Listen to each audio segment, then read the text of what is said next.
It's Friday, the 15th of August. Welcome to the President's Daily Brief. I'm Mike Baker, your eyes and ears on the world stage. All right, let's get briefed. First up, President Trump lays out his game plan for his highly anticipated summit with Russian President Putin, saying he's approaching the meeting like a high-stakes game of chess. Meanwhile, Putin is heaping praise on Trump ahead of their encounter and suggesting the talks could yield a new deal on nuclear arms control. Putin, after all, is an old-school KGB officer. His mindset is that he's smarter than Trump, and he believes he can pretty much manipulate anyone. Later in the show, Israeli Prime Minister Netanyahu sends a message encouraging the citizens of Iran to take back control of their country, offering to help solve the nation's rapidly intensifying water crisis. But only if the Islamic regime's ruling clerics are booted from power. Needless to say, the mullahs aren't enamored with Netanyahu's offer. Plus, we'll have the latest on President Trump's war against global drug traffickers as Mexico extradites 26 high-ranking cartel leaders to the United States.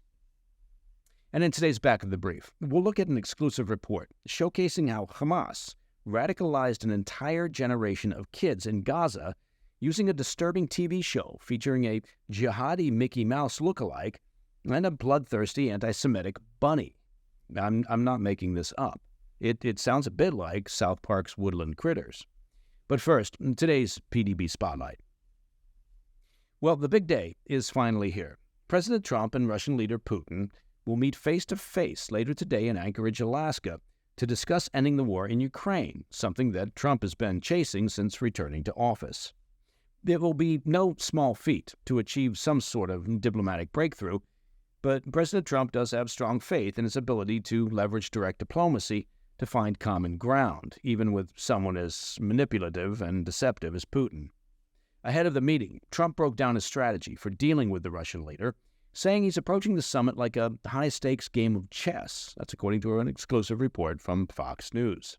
Appearing for a radio interview on Thursday with Fox's Brian Kilmeade, Trump said he's entering the talks with optimism and will hear out Putin on what he'd like to see in a potential ceasefire deal.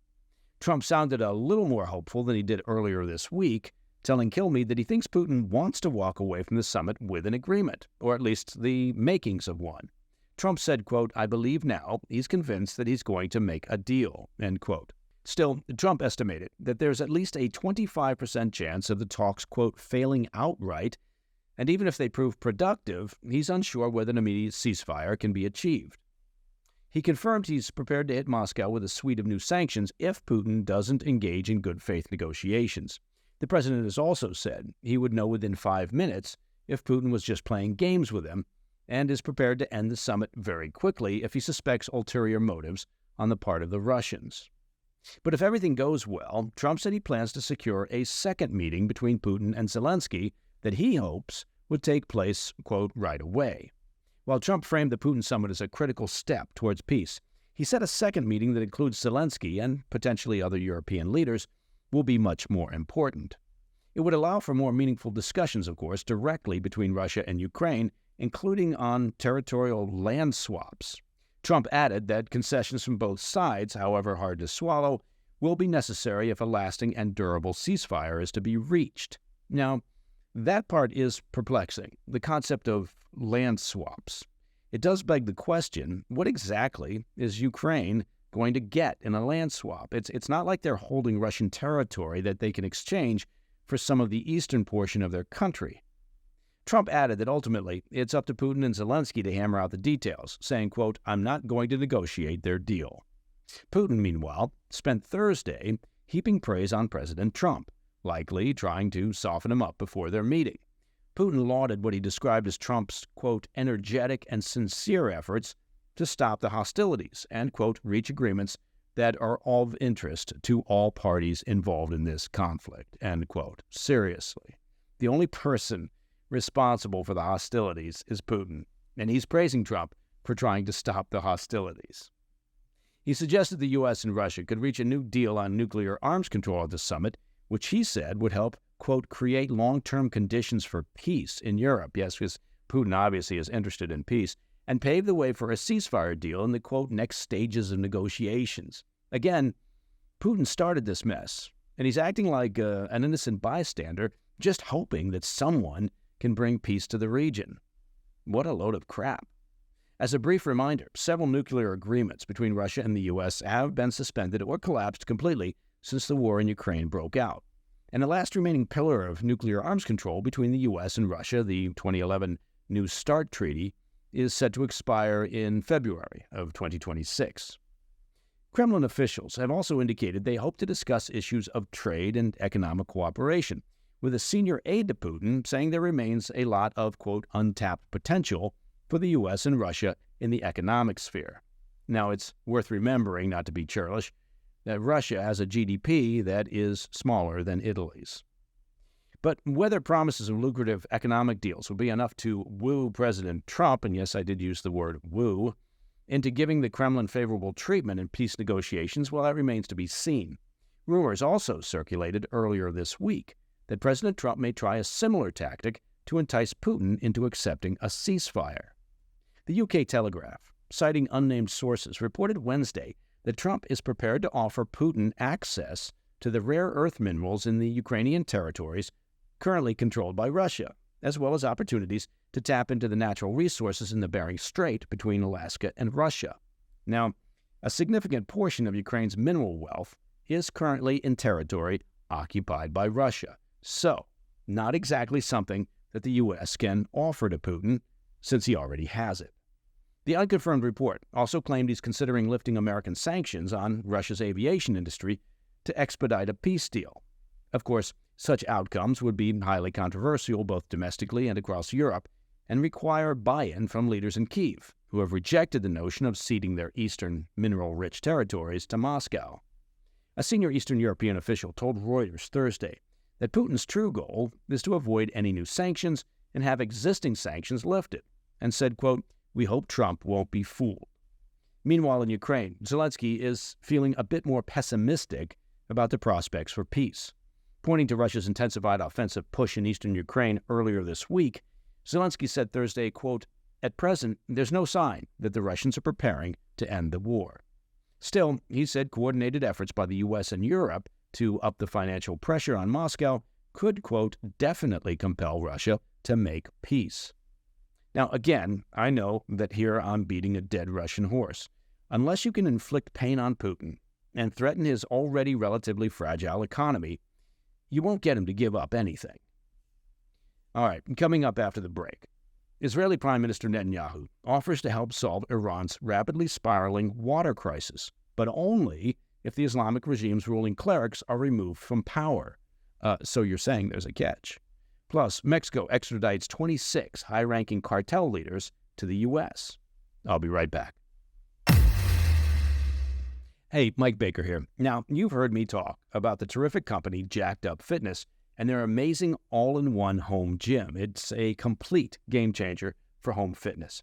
And now I've got some more exciting news from Don and this terrific team at JackedUp Fitness. Look, they know that many people are short on time and short on money, but still want to get fit. So now you can start your fitness journey for under $60 and in just 6 minutes each day. Introducing the all-new Shake Weight by JackedUp Fitness. Now, 15 years ago, the original Shake Weight shook the world. You probably remember that. Now, the fitness legend returns. It's bigger, better, and built to perform. And why now, you ask? Well, I'm glad you asked, because science has finally caught up with the importance of explosive power and fast-twitch muscle training, something that the Shake Weight delivers in a compact, powerful way for beginners, for heavy lifters, and for serious athletes alike. The spring-loaded weights on each end send shockwaves of energy throughout your whole upper body, forcing your muscles to contract up to 240 times per minute. Beginners can tone and tighten their arms, their shoulders, and chest. Lifters can prime their upper bodies in between sets and get that final burn, while athletes can sharpen reaction times and build explosive power for that competitive edge. Look, the Shake Weight is no joke. It's serious training made simple.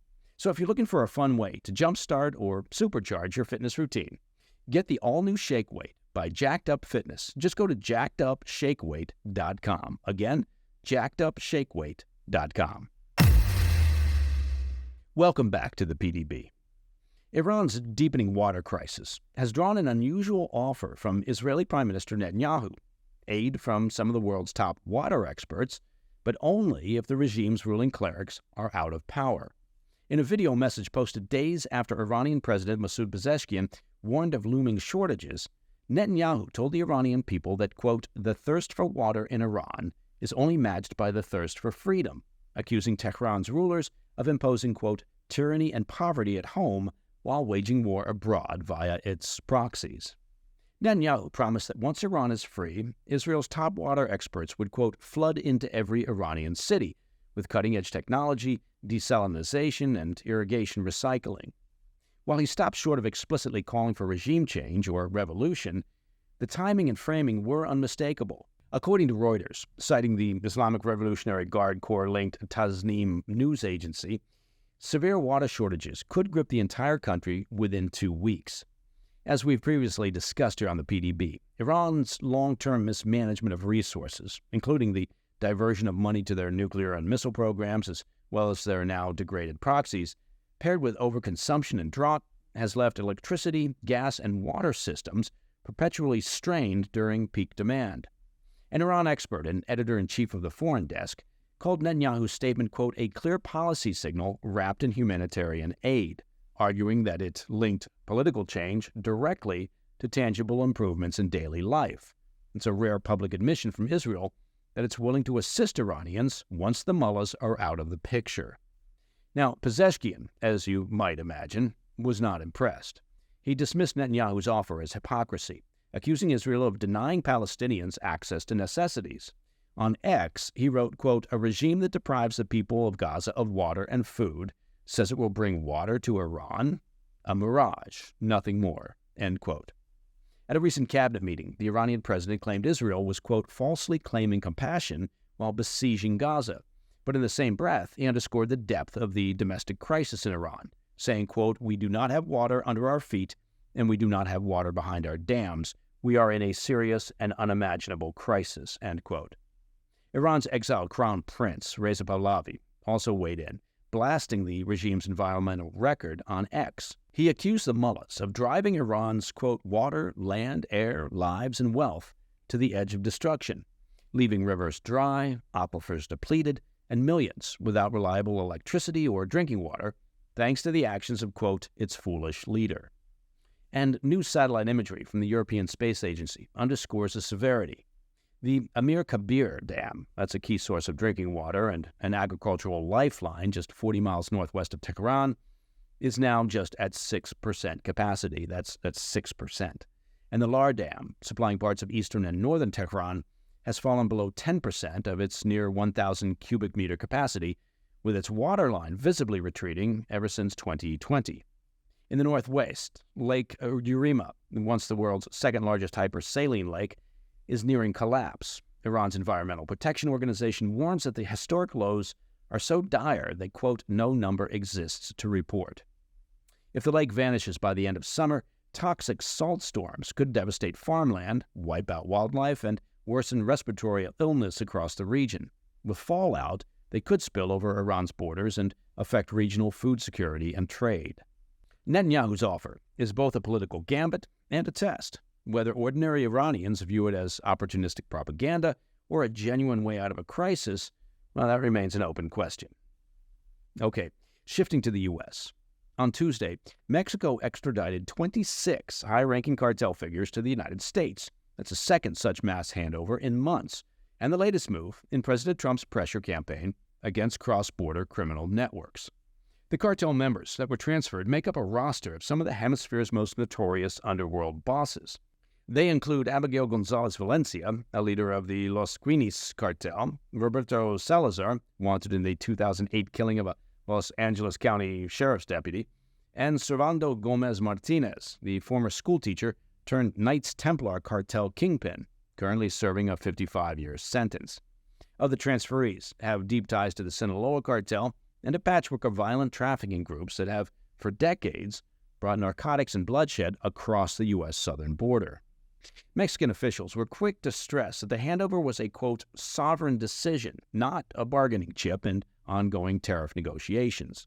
Still, it comes as Washington keeps the heat on Mexico to dismantle cartel operations and stem fentanyl flows.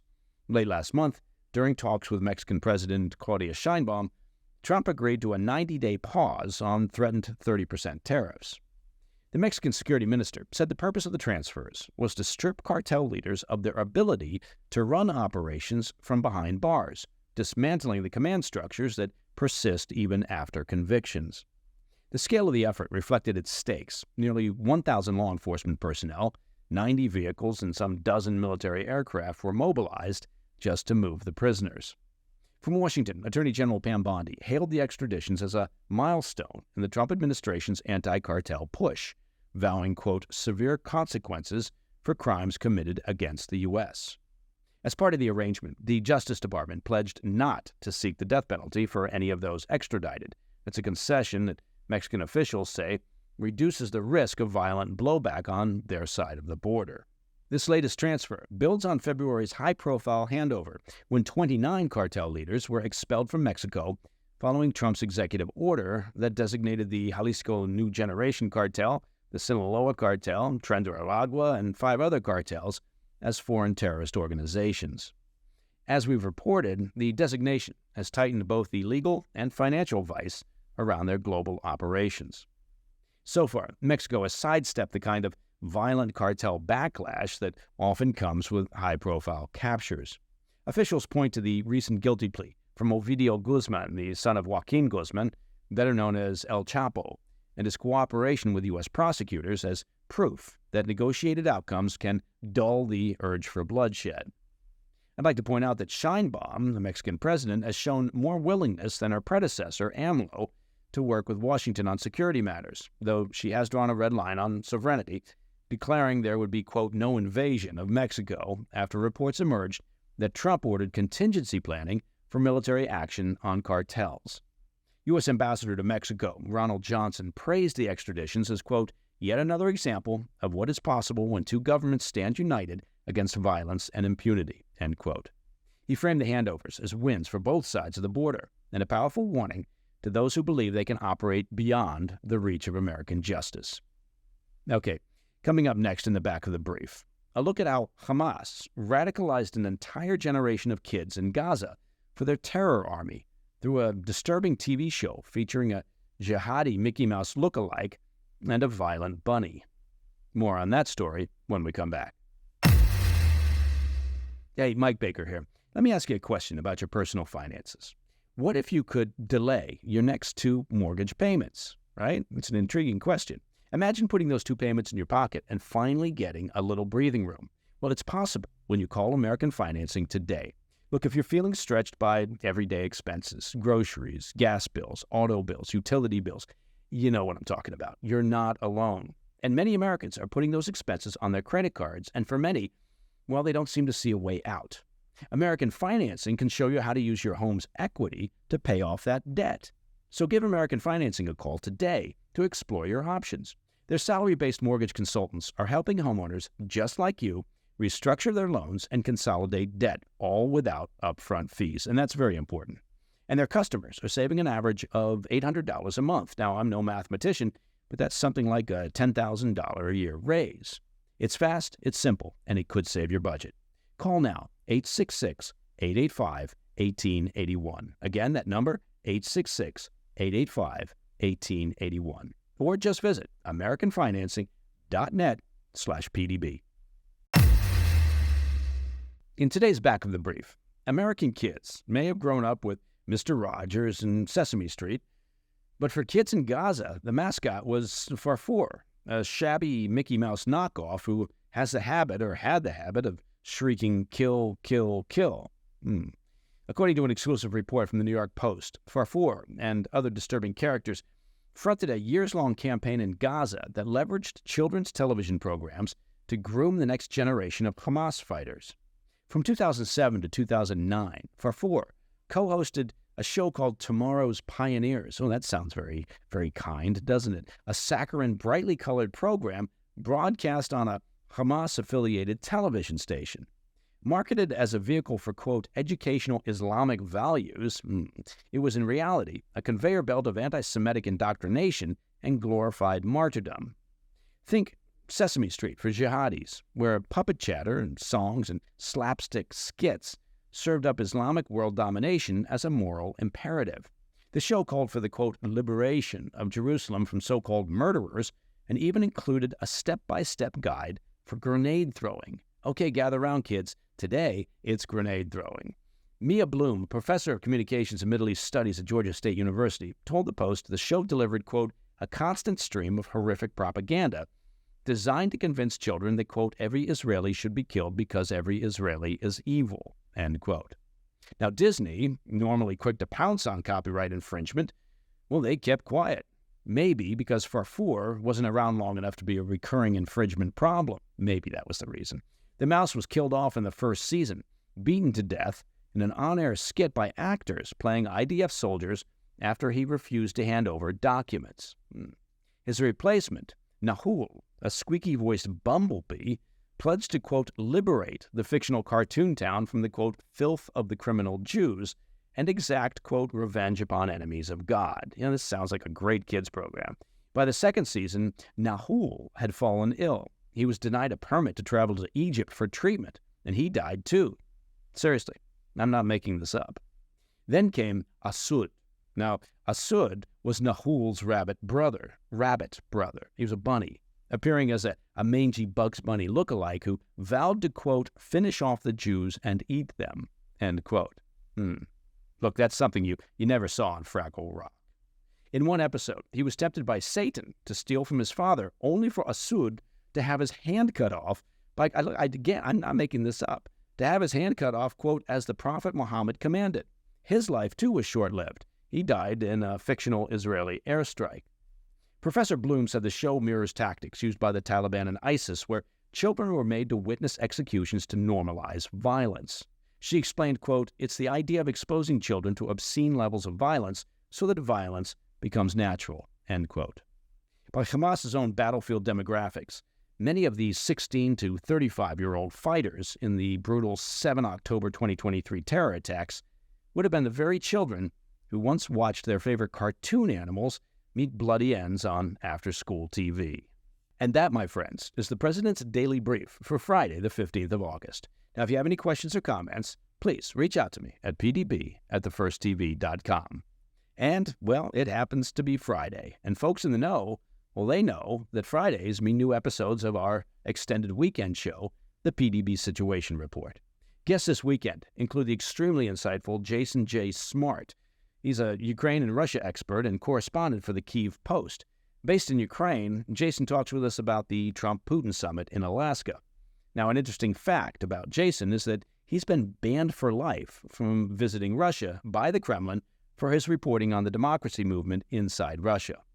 Also on this weekend's show, the Heritage Foundation's Zach Smith. We're looking at the Trump administration's federalizing of the Washington, D.C. police force in an effort to fight crime in the nation's capital. The new episode airs tonight at 10 p.m. on the First TV and can also be found on our much-loved YouTube channel. You can find that on YouTube, of course, at President's Daily Brief, as well as podcast platforms all over podcast land. I'm Mike Baker, and I'll be back later today with the PDB Afternoon Bulletin. Until then, stay informed, stay safe, stay cool. Hey, thanks for tuning in.